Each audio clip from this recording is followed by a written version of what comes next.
नमस्कार, मी मंदार जोशी. तारांगणमध्ये आपलं खूप खूप स्वागत. रसिको, येत्या 10 तारखेला एक नंबर हा चित्रपट रिलीज होतो आहे आणि त्याचे जे दोन मोठे खांब आहेत या सिनेमाचे, तेजस्विनी पंडित आणि धैर्य घोलप माझ्याबरोबर आहेत. दोघांनी हा सिनेमा लिहिलेला, ही तर निर्माती आहे. तर मी तुझ्यापासून सुरुवात करतो. जनरली आपण परीक्षा असली की आपल्या मनात धाकधूक असते, धडधड असते आणि मला नक्की खात्री आहे की फक्त 2 दिवस रिलीजला आहेत आणि मी तुमच्या दोघांचं बघतोय की तुमच्याही मनात तीच भावना असेल आत्ता. खूप ॲक्च्युली हा प्रोजेक्ट प्रचंड. याचं कारण हा जो चित्रपट आम्ही लिहिला आहे, मी निर्मिती पण केली आहे, तर हा अत्यंत ही कलाकृती अत्यंत जबाबदारीची आणि म्हणून मला असं वाटतं आमची धाकधूक जरा इतर वेळेसपेक्षा थोडी जास्त आहे. मला वाटतं की महाराष्ट्रावरती आणि मराठीवरती प्रेम करणारा एक, काय म्हणूयात आपण त्याला, एक सच्चा माणूस म्हणजे माननीय राजसाहेब ठाकरे. तर ह्यांनी आम्हाला हा चित्रपट बनवण्यासाठी परवानगी दिली. इथेच खरं तर आम्ही कारण सुरुवातीला साहेब तयार नव्हते. त्यांचा बेसिक प्रॉब्लेम असा आहे की त्यांना त्यांच्याविषयी कोणी बोलायला लागलं किंवा कौतुक करायला लागलं की ते थोडेसे बॅकफूटवरती जातात. म्हणजे मला वाटतं हे सगळ्यांना माहिती आहे, अवघ्या महाराष्ट्राला माहिती आहे. त्यामुळे त्यांना ज्या क्षणी आम्ही म्हटलं की सर आम्हाला तुम्हाला एक कथा ऐकवायची आहे, तर ते माझ्याकडे का आलेत हे न समजण्या इतके असं काही ते म्हणाले हां ऐकूयात ना. तर 2-3 वेळेला तर त्यांनी आम्हाला नंतर बघू असं केलं. खूप टाळलं आम्हाला. आणि त्यांना जेव्हा भनक लागली की हे त्यांच्या भोवती कुठेतरी ते आहे, मग ते डिटॅच झाले. ते म्हणाले की माझा संबंध नाही, माझ्याकडे घेऊन असं काही येऊ नका. म्हटलं सर आम्ही लिहिले त्याचं काय करू. मग ते म्हटलं तुम्ही आम्हाला परमिशन दिलीत नाही दिलीत तरी आमची इच्छा आहे की हे यावी, भलेही आत्ता नाही, 2 वर्षांनी 4 वर्षांनी, पण आम्हाला हा चित्रपट करायचा आहे. तुम्ही एकदा फक्त ऐकून घ्या. आम्ही त्यांना तीच विनंती केली की तुम्ही एकदा ऐका. पण बिंग साहेब ही वॉज लाईक की मला नका सांगू. मग आम्ही रिक्वेस्ट केली की आम्ही शर्मिला ताईंना तरी, आम्ही त्यांच्या मित्रमंडळी जे आहे आम्ही वाया गेलो कारण डिरेक्टली आम्हाला स्कोप मिळत नव्हता काही. मला तेजस्विनी महत्त्वाची गोष्ट काय वाटते, म्हणजे ह्याची ज्यावेळी अनाऊन्समेंट झाली त्यावेळी अनेकांना असं वाटत होतं की हा राजसाहेबांवर बायोपिक आहे का काय. कदाचित त्यांनाही तसं वाटत असावं. म्हणजे ह्याच्याबद्दल काय सांगशील? हो, म्हणजे मला असं वाटतं त्यांनी आम्हाला नकार देण्याचं कारणच तेच असावं की बायोपिक वगैरे नको. कारण मागच्या वेळेला अथांगला जेव्हा मी त्यांचा इंटरव्ह्यू केला होता तेव्हा ते स्वतःच म्हणाले होते की बायोपिक, ज्यांच्यावरती बायोपिक बनू शकते असे खूप कमी माणसं आहेत किंवा खूप कमी व्यक्तिमत्व आहेत. आमचं जरी हे म्हणणं असलं की आजही राजसाहेबांवरती बायोपिक झालीच पाहिजे, हे आमचं म्हणणंच आहे. आणि ते कदाचित पुढे कधीतरी काय स्वरूपात सत्यात उतरेल, आम्हीच ती हिंमत करू, कदाचित ते होईल. पण आत्ता जेव्हा आम्ही ही फिल्म घेऊन गेलो तेव्हा आम्ही त्यांच्या मित्रांना आधी ऐकवली, त्यांना ती खूप आवडली. मग शर्मिलाताई, उर्वशी, अमित ह्यांना पण ऐकवली आणि मग त्यांनी साहेबांना सांगितलं की एकदा तू ऐकलं पाहिजे. म्हणजे शर्मिलाताई तर म्हणाल्या की एकदा तुम्ही म्हणजे एकदा तुम्ही ऐकलं पाहिजे. आणि मग त्याच्यानंतर साहेब असे म्हणाले की हां ठीक आहे चला ऐकू, असं एकदा थोडंसंच ऐकू असं. पण ते लगेच त्यांनी होकार पण दिला नाही. त्याच्यानंतर एक वेळ गेला. पण ऐकताना त्यांच्या चेहऱ्यावरचे एक्सप्रेशन तुम्ही काही बघत होतात? किती टेन्शन? शून्य होते. हो, म्हणजे ते फक्त ऐकत होते आणि ते म्हणाले खूप अख्खा ऐकत नका बसू, काय मुद्द्याचं ऐकवा. त्यामुळे आणखी वाढलं असेल कारण एक्सप्रेशन कळलं तर आपल्याला जाणीव होती की काय चाललंय. ऑलरेडी त्यांनी त्यांच्या डोळ्यात बघण्याचा प्रॉब्लेम आहे. त्यांची नजर आरपार जाते. त्याच्यामुळे म्हणजे लिटरली आमचे मित्र मंडळी असे तर म्हणतात त्यांनी असं बघितलं की मेंदूत घुसते त्यांची नजर असं वाटतं. त्यामुळे त्यांच्याकडे एकदा बघण्याचे वांदे आणि एवढी मोठी स्टोरी ऐकवायची. किती दिवसांनी त्यांनी तुम्हाला होकार दिला? आय थिंक 2 महिने. मागे लागलो की सर तुम्ही कळवा ना की तुमचं काय मत आहे की याच्यावरती काही करूयात का. किमान असं तरी सांगा की नाही आवडली किंवा काहीतरी चेंज करा, वेगळं काहीतरी बनवून आणा वगैरे असं असं सांगा. मग त्याच्यानंतर त्यांनी 2 महिन्यांनी आम्ही परत एकदा त्यांना भेटायला गेलो होतो. बेसिकली काय आवडलं आमचं की आम्ही जिद्दी होतो.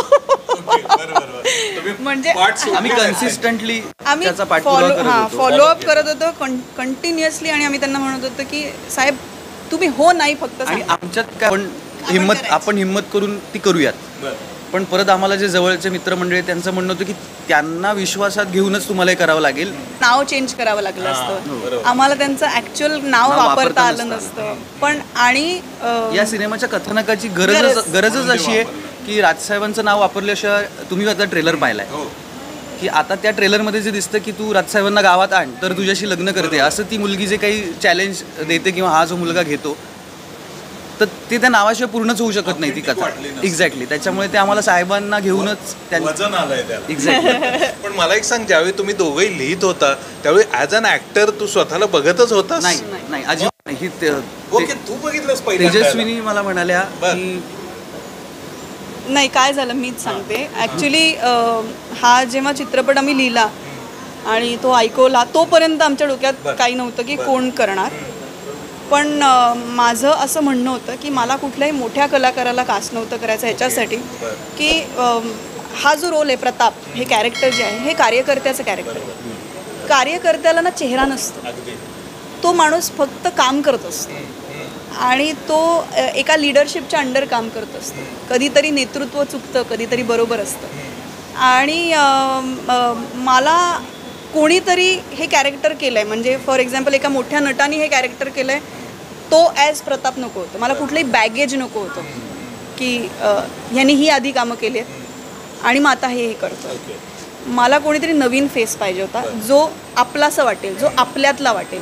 म्हणजे प्रत्येक कार्यकर्त्याला वाटेल अरे ही माझी कहाणी किंवा हा मी आहे हे वाटावं, म्हणून मला एक फ्रेश चेहरा हवा होता. वाचनाच्या ती मला तेच म्हणाले की मला वाचनामुळे असं वाटलं की तुझ्या पद्धतीने वाचन करतोस ह्या रोलचं, तर मला दिसू लागलायस तू प्रताप म्हणून. तर म्हटलं की त्याची खूप मोठी जबाबदारी आहे, मला वाटत नाही. पण सगळ्यात आधी विश्वास तिने, मग तिने मला कन्व्हिन्स केलं आणि मग पुढे राजेश सरांना मग ती पुढची सगळी प्रोसेस. आता आम्ही जो काही भाग बघितलाय तो अत्यंत इंटरेस्टिंग आहे. म्हणजे त्याचं व्हिज्युअल तर आहेच, म्युझिक उत्तम आहे. मेकिंगचा कसा अनुभव होता तुझा? मेकिंग अवघड होतं, चॅलेंजिंग होतं आणि खूप 2 वर्ष आमची याच्यावर गेली. हां, म्हणजे आम्ही आज स्क्रिप्टवरती 1.5 वर्ष काम केलं. तर स्क्रिप्टिंगवरती एवढं काम होत नाही, पण तरी सुद्धा आम्ही स्क्रिप्टिंगवरती 1.5 वर्ष. आम्ही लेखकांचा ताफा होता, म्हणजे अरविंद जगताप, मयुरेश जोशी, विनायक पुरुषोत्तम. कुठली कसर बाकी सोडलेली नाही स्क्रिप्टिंगमध्ये. अभिजात जोशी ज्यांनी मुन्ना अख्खी सिरीज लिहिली आहे किंवा राजकुमार हिरानींचं सगळं स्क्रीन प्ले सांभाळलं आहे, ते स्वतः येऊन आमच्याबरोबर स्क्रिप्टिंगवरती बसलेत आणि आम्ही त्यांना वेळोवेळी सर कसं वाटतंय सांगा, काय वाटतंय सांगा, सजेशन्स घेतले. आणि त्यांनी आम्हाला अत्यंत निस्वार्थीपणे, अत्यंत प्रेमाने त्यांनी आम्हाला या कहाणीमध्ये साथ दिली आहे. तर याचा स्क्रीन प्ले पण खूप इंटरेस्टिंग झाला आहे. म्हणजे खरं तर मला असं वाटतं हा चित्रपट ओव्हरऑल एक पॅकेज आहे, जमून आलेला. हां, म्हणजे पॅकेज आहे. म्हणजे याच्यामध्ये ना इमोशन्स आहेत, याच्यामध्ये लव्ह स्टोरी आहे, याच्यामध्ये थ्रिल आहे, याच्यामध्ये कॉमेडी आहे, ड्रामा आहे, ॲक्शन आहे. मला एक सांग, ही जी फिल्म आहे ही राजसाहेबांच्या निस्सीम कट्टर कार्यकर्त्याची, आणि मी असं ऐकून आहे की तू सुद्धा राजसाहेबांना अनेक वर्ष फॉलो करतेस. तू सांग जरा, त्या काळात राजसाहेबांबद्दल तुला काय वाटत होतं आणि तोच धागा होता की तुला इथंपर्यंत आणलं त्याने? म्हणजे 100% काय होतं, आपण मग या चित्रपटाच्या निमित्ताने खरं तर मी देवाची खूप आभारी आहे की मला त्यांना खूप जवळून जाणता आलं. कारण त्यांचे बरेच गोष्टी किंवा बरेच, आता मला काही स्पॉयलर्स नाही द्यायचेत, पण ते ज्या पद्धतीने बोलतात, त्यांचं कर्तृत्व जे आहे किंवा त्यांचे जे विचार आहेत, त्यांच्याकडे जो वारसा आहे, हा सगळा आम्हाला या चित्रपटांमध्ये काही ना काहीतरी कुठल्या ना कुठल्या पद्धतीने आणायचा होता. म्हणून आम्हाला त्यांचा होता त्याच्यापेक्षा जास्त अभ्यास करावा लागला साहेबांचा.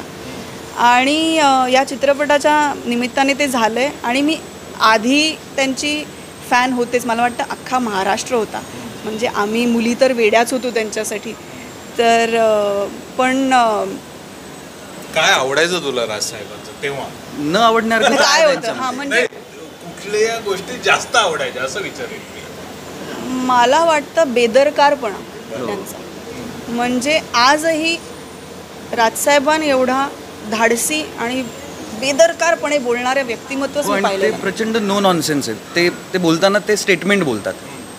त्याच्यामुळे आम्हालाही बऱ्याचदा इतकं आम्ही खूप तयारी करून जायचो. कुठल्याही गोष्ट त्यांना कन्व्हिन्स करायची असेल तर आपण हे बोलूयात, हा मुद्दा तू त्यांना सांग, असं करायचो. अर्धा तासाचं आमचं डिस्कशन व्हायचं की आपण राजसाहेबांसोबत असं बोलूयात आणि मग त्यांच्याकडून ते अप्रूव्ह करून घेऊयात. पण ते एका वाक्यात आम्हाला मग फडशा पाडायचे आमचं नाही किंवा हो. आणि मला आश्चर्य कुठल्या गोष्टीचं वाटतं, विनायक वेगळा याचा आहे, मयुरेश वेगळा याचा आहे, राजेश सर वेगळ्या याचे आहेत. आणि हळूहळू आमचं ते राजसाहेबांशी रिलेटेड ते स्क्रिप्ट होत होतं. जेव्हा आम्ही राजसाहेबांना ऐकवायला जायचो तर साहेबांचा असा स्वभाव की ते अंगाला नाही लावून घेत. त्यांनी माझ्या तर इतक्या गोष्टी खोडल्या की हे काढून टाक, ते काढून टाक. असं म्हणणं आहे की तुम्ही सिनेमा बनवा, ते म्हणाले तुम्ही सिनेमा माझ्यावरती सिनेमा नका. ही प्रतापची गोष्ट आहे, तो एक जो मुलगा आहे त्याची गोष्ट आहे, त्या गोष्टीला न्याय द्या. तुम्ही त्याच्यात उगाच माझं काहीतरी टाकू नका. तर आम्ही इतक्या गोष्टी, माझ्याकडे स्क्रॅप मटेरियल इतकं आहे की त्याच्यावरती वेगळा सिनेमा होईल.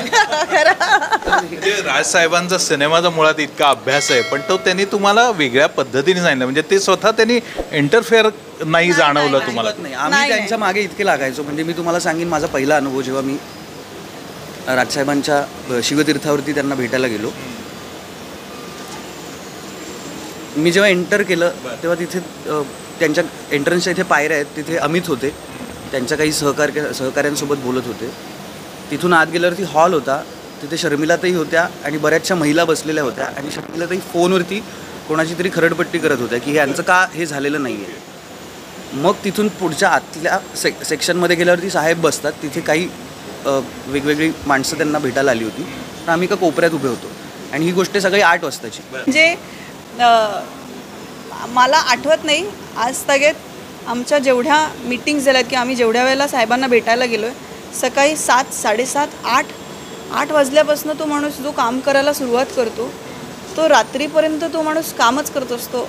म्हणजे हे विलक्षण आहे. खूप या सिनेमाच्या निमित्तानं राजसाहेबांचं अत्यंत वेगळं असं रूप अगदी जवळून बघतात. अगदी ॲब्सोल्युटली. आणि त्यांच्याकडे जसं म्हटलं ना की आम्ही त्यांच्या घरात गेल्यानंतर मग आम्हाला प्रश्न पडायचा.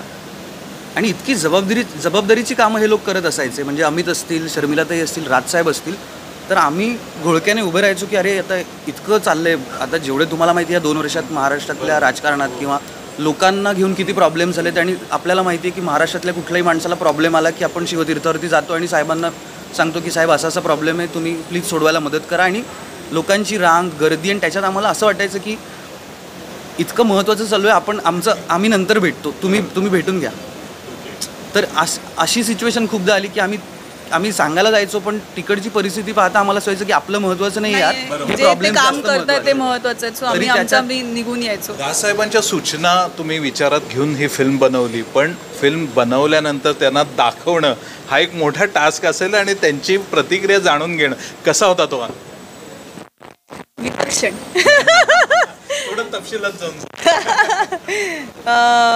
नाही हो, म्हणजे मला त्यांच्या बुद्धीचा हेवा वाटतो आणि त्यांची मेमरी, त्यांना एवढं लक्षात कसं राहतं. म्हणजे ते बऱ्याचदा मला बोलता आम्हाला असे रेफरन्सेस द्यायचे की ही फिल्म आहे, ह्या सालाची आहे, ह्या डिरेक्टरची आहे, त्याचा DOP हा आहे, तिथे जा, अर्धा तास. नाही, असं टाईम सांगायचं आहे की साधारण 2 तासाची जर का फिल्म असेल तर त्याच्यामध्ये 1 तास 40व्या मिनिटाला इथे असं म्युझिक आहे, इथे एक म्युझिक आहे, असं. आणि कसं काय आणि ते तसं असायचं. म्हणजे मला सुरुवातीला असं वाटायचं हे बोलतायत की मी लगेच हे करायचो आणि ते तसंच असायचं की ह्या माणसाचा अभ्यास किती आहे आणि ह्या माणसाची मेमरी किती आहे. त्याच्यामुळे मला तर असं व्हायचं की एवढं लक्षात कसं राहतं. तर मला त्यांच्या बुद्धीचा कायमच हेवा वाटत आलाय. नाही, आणि त्यांनी चित्रपट बघितलाय आणि त्यांनी तो अप्रूव्ह केलाय म्हणून तो रिलीजही होतोय. खूप महत्वाचं आहे, नाहीतर शक्यच नाही. रिलीजही झाला नाही. जाणीव आहे महाराष्ट्रासाठी अत्यंत महत्त्वाचं व्यक्तिमत्व ज्याच्यावरती आम्ही सिनेमा करतो आहोत. आणि तर ते किती महत्त्वाचं आहे. थोडं जरी इकडे तिकडे झालं तरी काय होईल आपल्याला हा, कल्पना म्हणजे आम्हाला ह्याच्या मागे जाऊन वगैरे लपून बसावं लागेल बसावं लागेल तुम्हाला. अशी परिस्थिती आहे म्हणजे येऊ शकते. पण आम्ही सुद्धा तेवढ्या जबाबदारीने काम केलंय, कारण आमचंही राजसाहेबांवरती तेवढंच निस्सीम प्रेम आहे जेवढं महाराष्ट्रात. एक शेवटचाच प्रश्न घेतो आणि थांबतो. हा चित्रपट 10 तारखेला रिलीज होतोय, पण आपल्या सिनेमाबरोबर किंवा त्याच्या पुढं मागं आणखी काही महत्त्वाचे चित्रपट रिलीज होत आहेत. सगळेच चांगले चित्रपट आहेत. 100%. थोडंसं गॅप आपण ठेवायला हवी ती अशी कुठंतरी वाटतं. एक प्रेक्षक म्हणून आम्हाला असं वाटतं. प्रेक्षक म्हणून नाही, इंडस्ट्री म्हणून आम्हालाही असं वाटतंय की खूप प्रोड्युसर्सनी एकत्र येऊन एक वर्षभराचं एक कॅलेंडर बनवायला पाहिजे. जसं हिंदीमध्ये डिस्ट्रीब्यूट करून घेतलं जातं तसं आम्ही डिस्ट्रीब्यूट करून घेतलं पाहिजे. पण हे झालं पाहिजे. हे नुसतं आम्ही 10 वेळेला बोलून उपयोगाचं नाही आहे. म्हणजे आम्ही तर तयार आहोत. म्हणजे मी स्वतः निर्माती म्हणून सांगू शकते की मी तर तयार आहे हे करण्यासाठी की जर का सगळे मराठी चित्रपटसृष्टीतले प्रोड्युसर्स एकत्र येणार असतील, एक मीटिंग घेणार असतील आणि ठरवणार असतील की बाबा आपण एकमेकांच्या आड यायला नको, तर हा वेलकम चेंज आहे आणि हा करायलाच पाहिजे. म्हणजे माझं पण हे म्हणणंच आहे की आपण एकत्र नाही आले पाहिजे, कारण त्याच्यामध्ये 2 सिनेमे मरतात. फक्त ते आता पुढच्या सिनेमापासून आता ते पुढच्या सिनेमापासून व्हायला होतं.